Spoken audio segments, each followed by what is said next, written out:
یارا یا اینجا.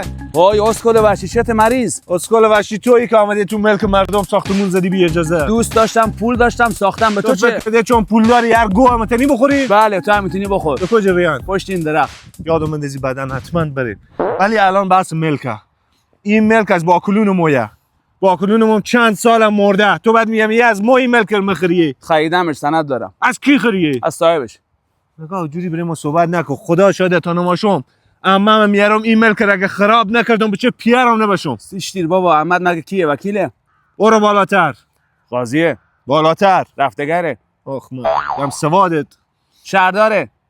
برو بالاتر. رئیس جمهوره. بالاتر. بس قطعا بی ادبی نکن دیگه مجبورم بوق بندازیم باز. بابا اصلا بس دیگه همین چون رو ماما میارم. برو بیاره. 10 دقیقه دیگه بس. همینجا هستم برو.